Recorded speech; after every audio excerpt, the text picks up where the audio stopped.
ನಕ್ಷತ್ರಗಳಿಗೆ ಇವ್ರಿಗೆ ತಾಕತ್ತೈತೆ, ಇವರಿಗೆ B J ಪಿಯವ್ರಿಗೆ ತಾಕತ್ತೈತೆ, ಮೋದಿಯವ್ರಿಗೆ ತಾಕತ್ತೈತೆ, Nadda ಅವ್ರಿಗೆ ತಾಕತ್ತೈತೆ, ಅಮಿತ್ ಶಾಗೆ ತಾಕತ್ತೈತೆ. ಅವ್ರ ತಾಕತ್ತಿದ್ರೆ ಮಣಿಪುರದಲ್ಲಿ ತೋರಿಸ್ಬೇಕಾಯ್ತು, ಕಾಶ್ಮೀರದಲ್ಲಿ ತೋರಿಸ್ಬೇಕಾಯ್ತು. ಯಾಕೆ ಆಡಳಿತ ನಡೆಸ್ತಾ ಇಲ್ಲ ಸರಿಯಾಗಿ?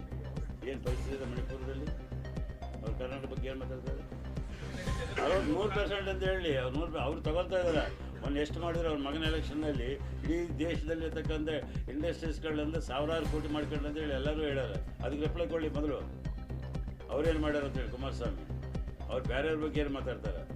ವೆಸ್ಟರ್ನ್ ಹೋಟೆಲ್ನ ಕೂತ್ಕೊಂಡು ಸರ್ಕಾರ ನಡೆಸಿದ್ರು 1.5 ವರ್ಷ. ತಾವು ಇಂಡಸ್ಟ್ರಿ ಮಿನಿಸ್ಟರ್ ಆಗಿ ರಾಜ್ಯಕ್ಕೆ ದೇಶಕ್ಕೆ ಏನು ಮಾಡ್ತಾ ಇದ್ದಾರೆ?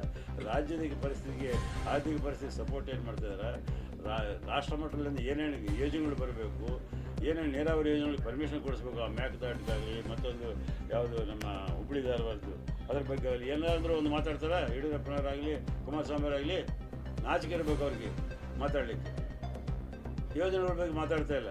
ಆ ನೀರಾವರಿ ಯೋಜನೆಗಳಿಗೆ ಹೋಗಿ ಮೋದಿಯವ್ರ ಹತ್ರ ಕುಂತ್ಕೊಂಡು ಪರ್ಮಿಷನ್ ಕೊಡಲಿ, ಮಾಡ್ಲಿಕ್ಕೆ ಸಿಗ್ತೈತಿಲ್ಲ ಅವತ್ತು ಸ್ಟೇಟ್ ಗೌರ್ಮೆಂಟ್ ತೋರಿಸ್ತದೆ.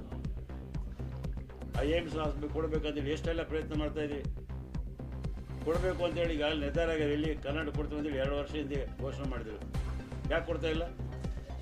ನಾಚಿಕದ ನಾಯಕರುಗಳಿಗೆ ಏನಾದರೂ ಮಾತಾಡಲಿಕ್ಕೆ, ರಾಜ್ಯ ಸರ್ಕಾರ ಬಗ್ಗೆ ಮಾತಾಡಲಿಕ್ಕೆ, ನಮ್ಮ ನಾಯಕರ ಬಗ್ಗೆ ಮಾತಾಡಲಿಕ್ಕೆ.